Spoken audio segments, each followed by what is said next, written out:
Okay, so good morning. We'll be looking at our NECO BECE experience. We have just about 12 questions to clear out this experience in the matter of just concluded NECO BECE 2022, and we'll be looking at paper one. We've concluded paper two. We're looking at paper one. Now, we will start with question 49. Question 49 essentially is trying to test your knowledge of what is called scale factor. And there are three scale factors we know. There's what is called linear scale factor, there's what is called area scale factor, and there's what is called volume scale factor. Right? The question says the linear scale factor of two similar shapes. Scale factor applied to shapes that are similar. Two similar shapes. So we can start by saying linear scale factor is equal to 2:5. Now, if the area of the smaller shape, now the mention of area there suggests that what they want is what is called the area scale factor. So I will just area scale factor will be equal to 2 squared. I will just square the individual parts of the linear scale factor, and that will give me 4:25. All right. Now, if the area of the smaller shape is 120, now by comparison, this will be the smaller one, this will be the bigger. So we recall that we can also write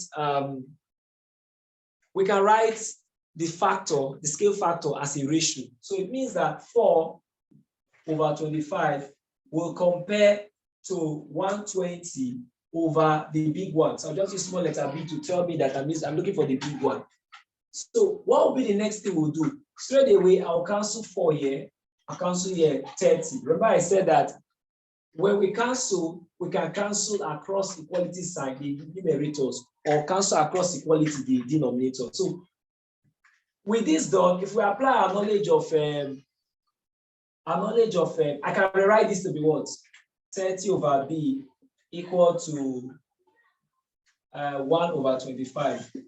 From our concept of equations with algebraic fractions, I can say that b/30 is equal to 25/1. So which means that b will be equal to what? 30 times 25, which will be 750 centimeter squared. And obviously that option will be what? E. Now we go to question 50. In question 50, we are told to calculate the length of the hypotenuse side.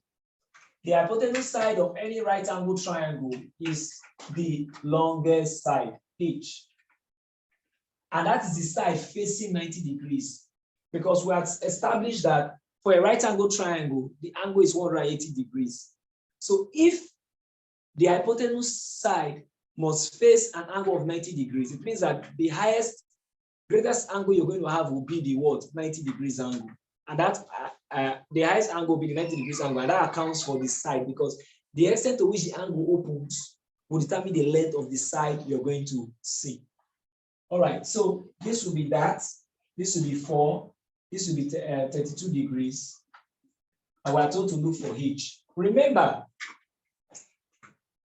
this is the angle side I'm seeing. This is the side I need to find, and I know the angle. The angle is seeing what is called opposite, and I'm to find the hypotenuse. So then again, I'll just quickly write my SOHCAHTOA. So if I look at that carefully, I know the opposite. I know the hypotenuse.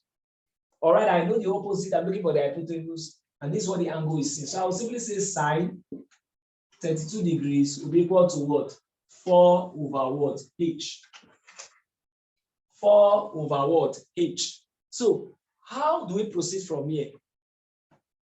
It means that I can write this to be 4 over H equal to sine 32 degrees.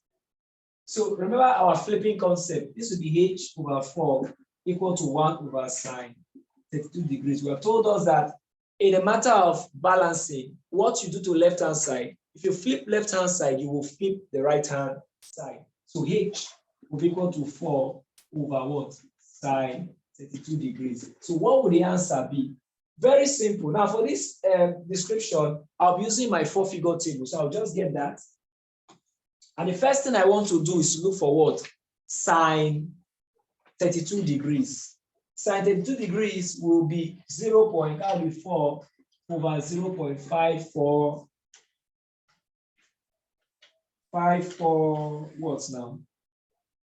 5. Oh, sine 32 degrees will be 5299. If I'm correct, 5299, 0.5299. Now, how do I get my final answer? We have a table here that is called the reciprocal table.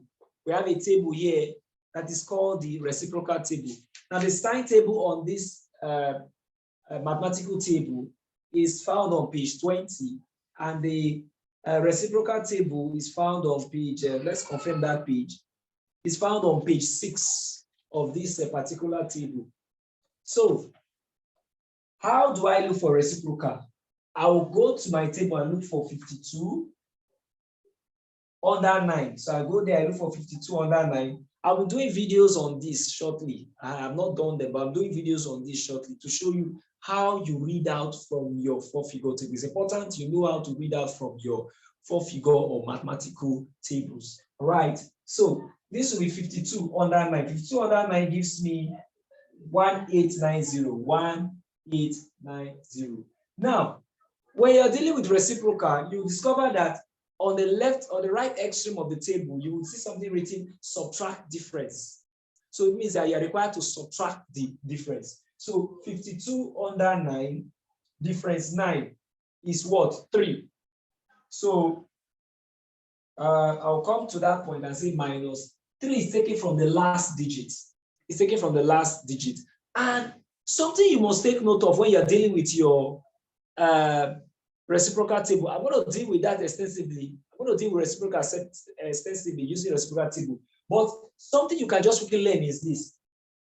To use the reciprocal table, the number you're going to work on must be in its what? Decimal form. Especially with the least digit should be the 10th digit. The least digit should be the what? The 10th digit. So from that 10th digit, you can better solve your problem. Then your answer must be in what? Unit decimal. Take note of that. The readout, the value you're reading out, you must assume it or approximate it to what? Decimal, 10th decimal. And then your readout must be in what? Unit decimal. So this will essentially be what? 1.890. Minus 3. And what does that give you? That will give me 788. So that 1.887. So what does that? This will be H equal to what? 4 times 1.887. Because I've done this, I've done sine, and I'm not looking for what? The reciprocal. So this is what I've done. What the table has enabled me to find is what? 1 over 0.5299. That's what the table I've just done. The reciprocal table has helped me to look for. Now, with that said, I'm going to multiply this. So I'm going to say times 4. And this will be 8. A carry of 2. 8 times 4.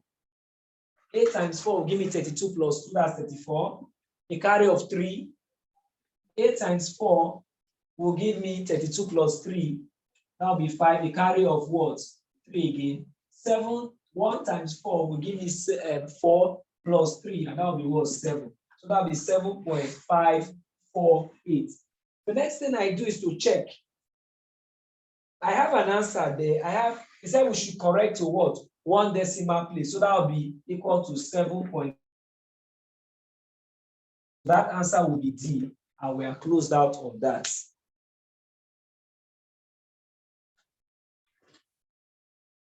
So in question 51, we are told that from the top of a mast 60 meters high, from the top of a mast,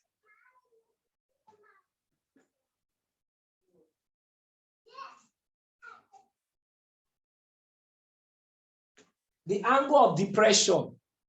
The angle of depression. Now, this is what I mean by angle of depression. The angle of depression. So this side is the depression. The angle that helps you to look down is depression. The angle that enables you to look up is called the elevation. It's 66 degrees. Find the distance of the man from the foot. So the man must be somewhere. Find the distance of the man from the foot of the mast.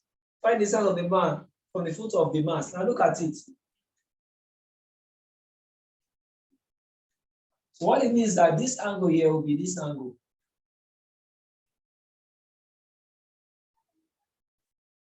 So this is what they want you to do. Remember your knowledge of corresponding, alternate angles. This angle must be equal to this angle. This angle must be equal to this angle. So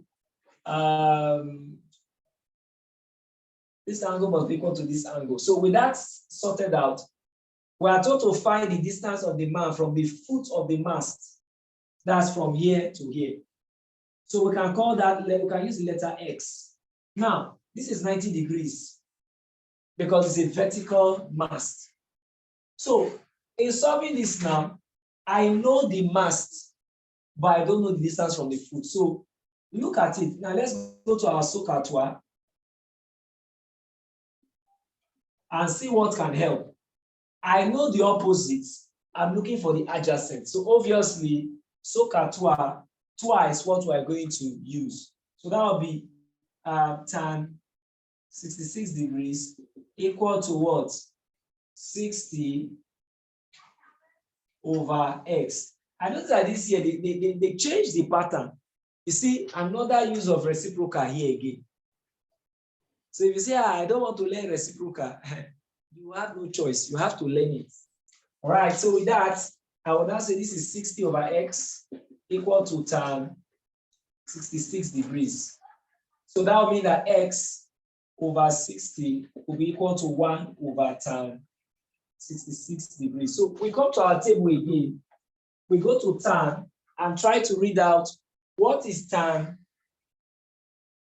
66 degrees. So tan on this table, mathematical table, is found on page 24. So tan, although in this exam you are allowed to use calculator, but I always try as much as possible to teach my students to do things the old school way, because sometimes when you do some of these old school things, it helps you to understand why certain answers are that.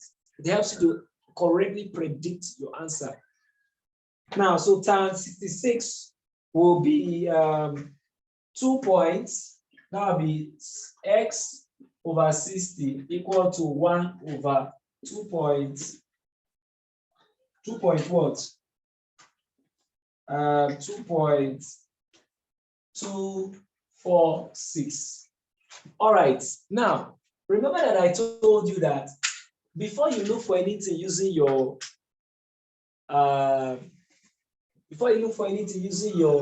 table, this will now be x equal to 60 over 2.246.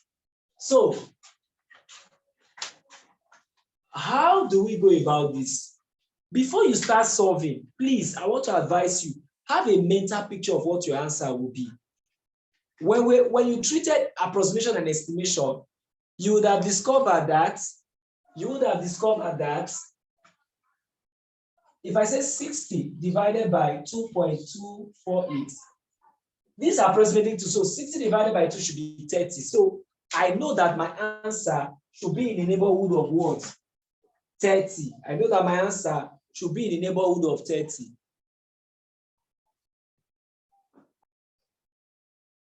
X will be equal to 60 over 2.246. So that will make 60 divided by 2 will be about 30 something. Now I go to my answer, or rather will be about not up to 30, but This one will mean that my answer will not be up to 30. So if you look at my option here now, my answer will either be A or B, 20 something. So I already mentally know that this is where my answer range should be. It cannot be 30. It can't be bigger than 30. So I taught us that when you want to use your logarithm, your what do you call it, your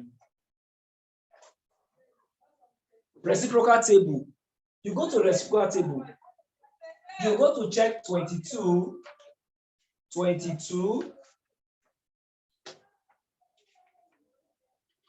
we go to page, what was page 6, 22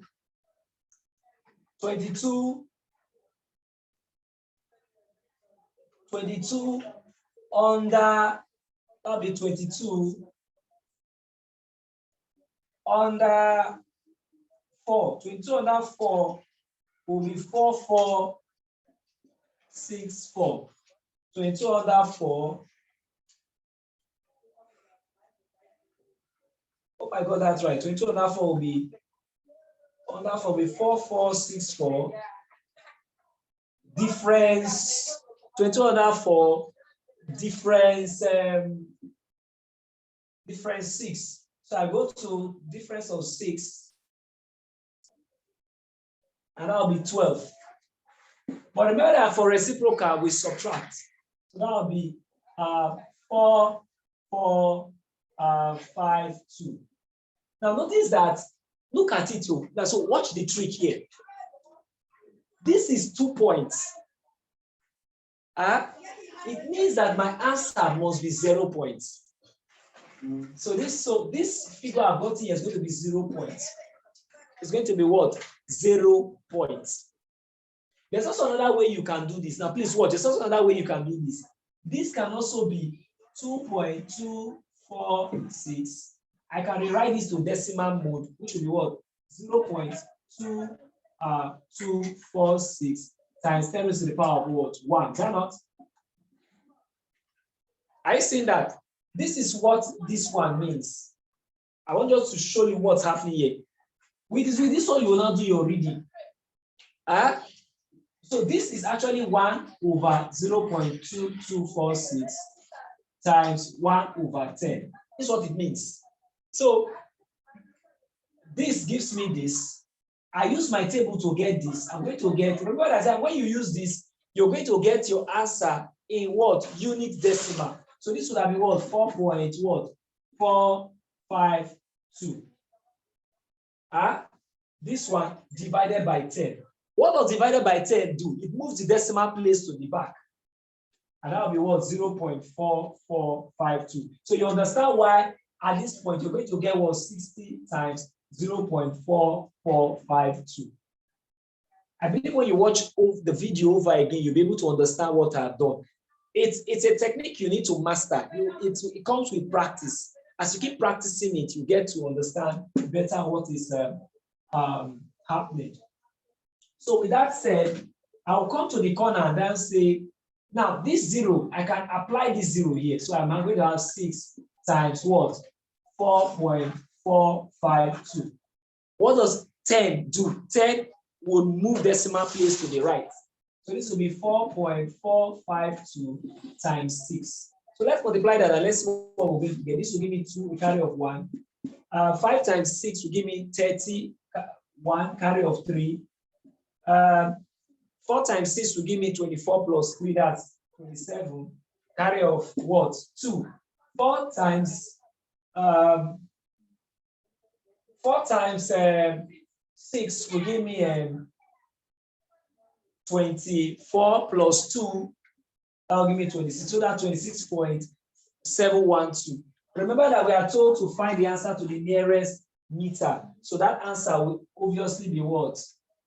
27 meters to the nearest meter. So that answer will now be what? B. So you see that these are questions that will take a bit of your time, especially if you're not using a calculator. These are the questions we prepare for. We rush the other ones quickly so we can have enough time to handle these questions. Okay, so that's for question 51, and we'll go to question 52. Question 52, yeah. In question 52, we are told that two similar cylindrical cans have height 2 meters and what? 3 meters respectively. If the smaller one holds 800 grams of sugar, how many kilograms of sugar will the bigger one hold? Now, I'm going to read the question again because this is a technical question. It's simple, but you need to process what they want you to do. Two similar cylindrical cans. Knowledge tested is similar shapes.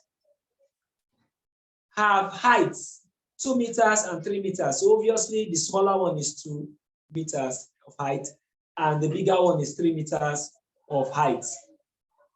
If the smaller one holds 800 grams of sugar, anytime you hear grams we usually relate to volume. That's what they are trying to test here. You see, it's a tricky way they've said the question. They are testing your knowledge of what? Volume, scale, factor. That's the first thing being tested. How many kilograms? Notice that they gave you the first one in grams. So which means that whatever answer you get, you must now do your conversion to kilograms. So the questions are easy, but they're also very, very what? Technical. All right, so let's go ahead to solve. So I'll start with what? Scale factor. Or I may call it a scale factor. Let me just call it linear. And that is what? 2:3. Volume scale factor will be equal to 2 cube. Now for volume factor to be cube, 2 cube is to 3 cube. And that will give me what? 8 is to what? 27. 8 is to what? 27. So that said, 8 is to 27. Now, the volume of small can will be equal to what? We are told that it's 800 grams or mass. And I just told you that mass directly relates with volume. Mass directly relates with what? Volume. So with that understanding, 8 over 27 will relate to 800 over what I'm thinking of. Let me call that B as my big. So at this point, I can cancel out. 8 go here. 4 go here. I'm going to have 8 go here, 1. 8 go here, 100. So I know that 100 over B will be equal to 1 over 27, which means that B over 100 will be equal to 27 over 1. I'm doing this intentionally so that you get used to it. You get used to it. The concept of flipping both sides. What you do to left-hand side, you must do to right-hand side. So it means that B will be equal to 2,700 grams. In kilograms, I'm going to divide this by 1,000. If I divide by 1,000, it will move the decimal places by 3. So that will be 2.7 kilograms. And that answer obviously will be what? C. So you see that the idea tested here is whether you understand that volume is directly tied to mass. That's what was tested here. And once you get that understanding right, that question becomes easy for you to solve. All right, so let's go to the next question. That was question 52. So let's go to question 53. Question 53 is testing your knowledge of bearing. The knowledge of what? Bearing. And this is what you have. Let's see if I can repeat that, the drawing. North, south, Q, U, V, R, T, and P with the center called O. This center is O. So it says which of the points P, Q, R, S, T in the figure below is a bearing of 135 degrees. So what type of bearing is tested here? It is called 3 figures bearing. That's what's tested here. So what essentially you need to do at this point is to remember how you read bearing. We said that bearing is measured with reference to a knot position. So this is 0. This will be 90. This will be what? 180. Remember that this will be 270. Well, I told 135. 135 will be between what? 90 and 180. What they've done is that the assumption here is that every of this angle spacing is what? 45 degrees. So if this is 90 and this is what? 180. This place will actually be what? 135. So if you go back to your question, which one is going to be what? 135 degrees. Obviously, it's going to be what? Arrow. So the answer is arrow, and that option will be what? C. That takes care of that. So that's for question 53. So let's go to 54. In question 54, the linear scale factor of two similar shapes is 4/5. I think I remembered in a lot of the classes I've had with my students, I've always told them ratio is the same thing as fraction. So a ratio can be expressed as what? A fraction. And it's important you know this. It's important you remember this, that the ratio is also a fraction. And that's what they have done here. So looking at this, the linear scale factor of two similar shapes is what? 4/5. So the linear factor is equal to 4/5. So what would be the volume factor, volume scale factor? It will simply be to cube each of them. 4 cube over 5 cube. And this will give me what? 4 cube will be 4 times 4 times 4. That will give me 64.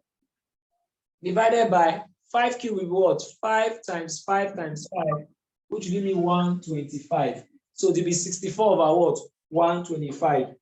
They said if the bigger volume is 500, the bigger volume will be this one now. So I'm going to relate 64 over 125 to the small one, which I don't know, over what? 500. So what do? I'm going to cancel out. I start by canceling with 5. 5 go here will give me 100. 5 go here will give me what? 25. Are we seeing that? 5 go here will give me 1. 25 go here will give me 1. 25 here will give me 4. And so I'm going to have that S will be 64 times 4. What is that? That will give me 256. So that will be 256 centimeter cube. And that option obviously will be what? D. So for question 54, the answer will be D. Okay, so we'll pause. Okay, so we'll go to question 55.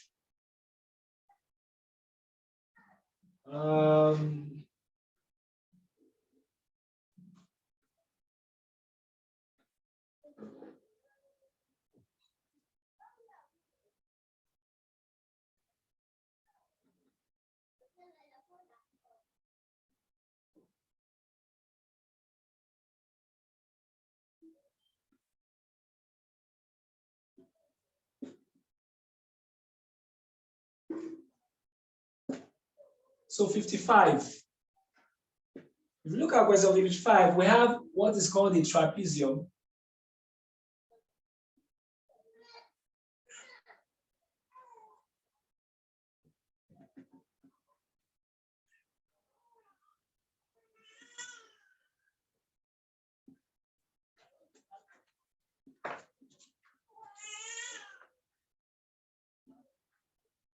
All right.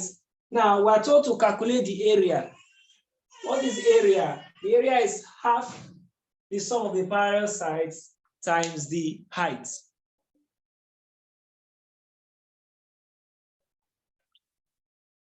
All right, so half of the parallel sides times the height. So the area will simply be half of the sum of the parallel sides times the height. The height here refers to the perpendicular height. And that will be what? Half of this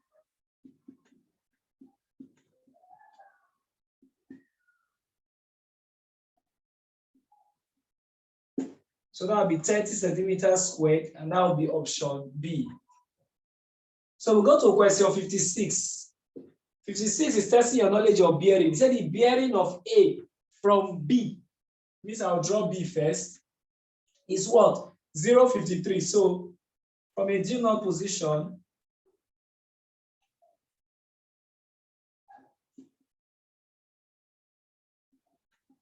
the bearing of B, bearing of A from B. Now, by your concept of alternate angles, if this angle is this angle here is going to be what? 53 degrees also. Alternate angles. This angle must be equal to this angle here. All right. Now, what's the next thing we need to take note of? It says, what is the bearing of B from A? It will now be reading it all like this. So we know that this is 0, this is 90, this is 180. So the bearing will simply be what? 180 plus 53. And if you do that correctly, that will give you 233 degrees. So the bearing will be 233 degrees. So that is E. So the answer to this question will be what? E. So let's go to question 57. In question 57, we are told to calculate the area of a triangle of base 14 cm and height, what? 6 cm. Area of triangle is equal to half the base times the height. So that will be half of the dimensions given to us times 14 times 6. 3 times 14 will give me what? 42 centimeters squared. So that takes care of the area of that one. And that answer will be B. The next one will be question 48. Question 58 rather. Calculate the volume of a cone with base radius 7 cm and vertical height. Now, the volume of a cone is equal to 1/3 pi r squared h, or height. Now, the height there is the vertical height. If you go to your 4-figure table, I think that was on page, mathematical table, page 45, I've shown us. If you have this 4-figure table, and you go to your page 45, it's there. The formula is there. Look at cone. You have area of curved surface area, you have volume. So it's not something you need to memorize. It's in the table. You just go to the 4-figure table and look up the value. So with that done, it will be 1/3 times pi, 22/7, times what is the radius? The radius is what? 7. R squared, that's 7 times 7. I usually don't write 7 squared. I write it out. 7 squared means 7 times 7. So write it out. And then the height is 6. So what do you do next? You cancel out. What else can cancel? So you're going to have 22 times 7 times 2. Now, one of the mistakes students make is to now multiply 2 by 7. Use 2 to multiply 22. It's a faster way to work. That will be 44 times 7. And if you do that correctly, that will be 308 centimeters cubed. You must fashion out ways to get your answers fast. Fashion out ways to get your answers fast. There are different methods, but you need to look for which method gets you the answer fast, because the NECO exam requires speed. You need to be fast. There's no, your precision level needs to be very good if you want to earn an A. All right. So with that, we have done 54. We'll now go to, 58. Let's go to question, that option would have been C. And then we'll come to 59. Let's go to question 59.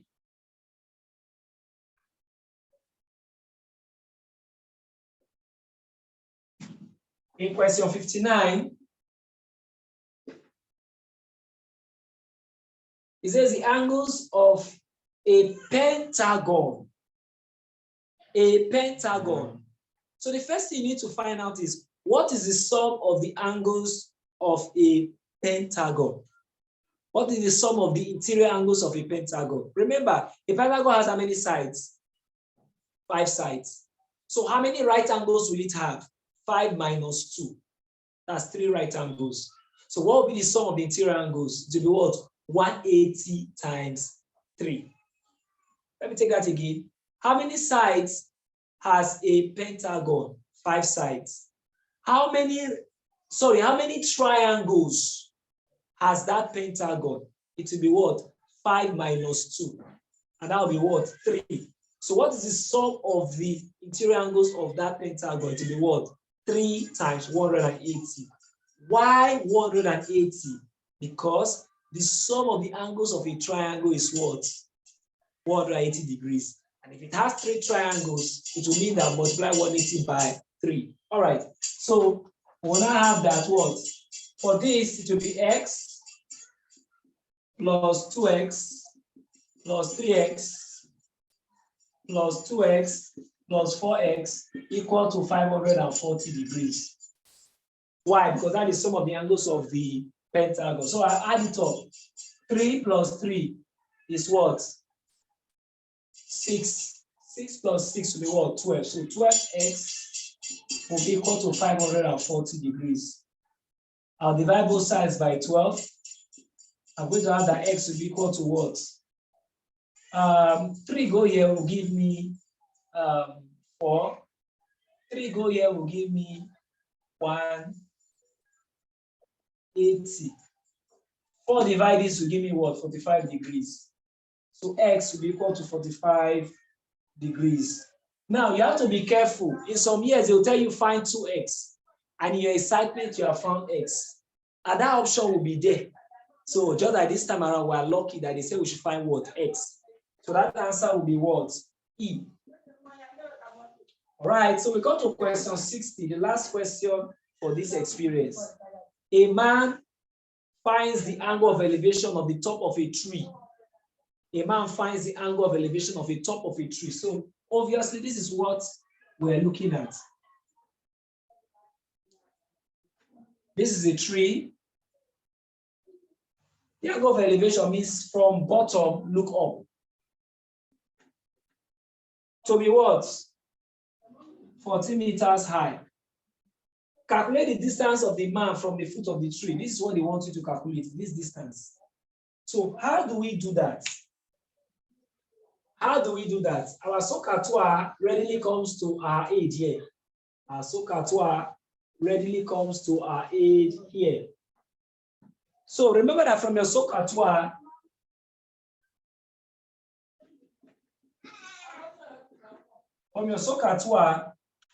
we need to look at what we are considering. I'm seeing 14. This angle is seeing 14, but I'm looking for the adjacent because the hypotenuse is not given and we don't need it. So we're going to make use of what? Our tan. So 14 over x will be equal to tan what? Tan 30 degrees. Notice something very funny in this exam. You would realize that in this exam, they kept testing reciprocal. Not that you have noticed. They kept testing your knowledge of reciprocal. So if you're not using your calculator and you have only 4-figure table, you discover that you needed to have been sound at the use of your reciprocal table. So I'll turn this. This will be x over 14 equal to 1 over tan 30. Straight away, I go to my 4-figure table. I look for tan 30. I look for tan 30. I look for tan 30, and tan 30 will be what? 1. This will be 0.5774 x over 14. So the next thing I do is to look for my reciprocal. This one is already in this pattern, so I can just write the answer I'm going to get in a unit decimal format. So I'll come here.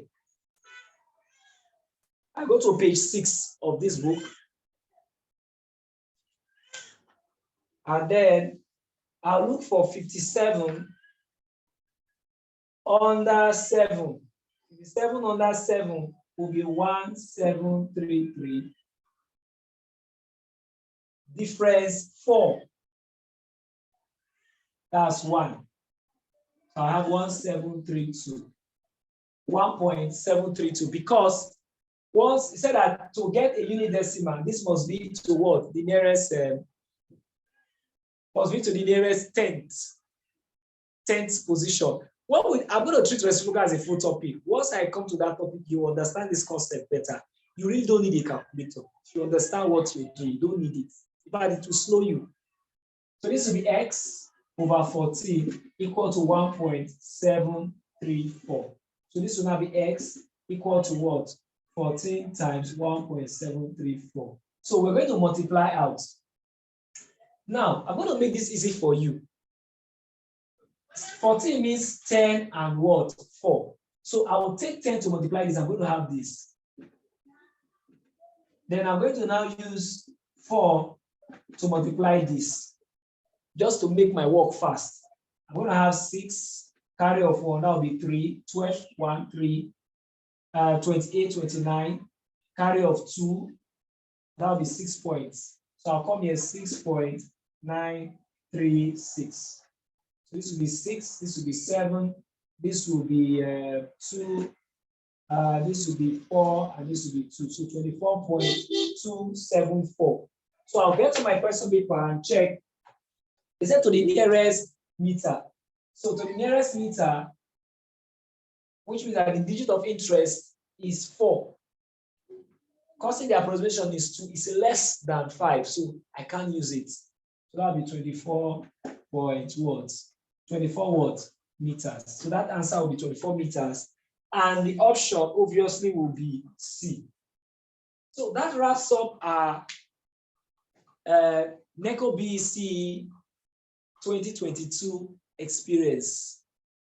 You discover that the questions were not so difficult. They were not so difficult, but all they required from me was a bit of patience and speed.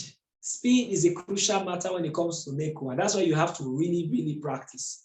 All right, so we're done with this, and I will trust that in our next meeting now, we can now flow better with our grade 10 work.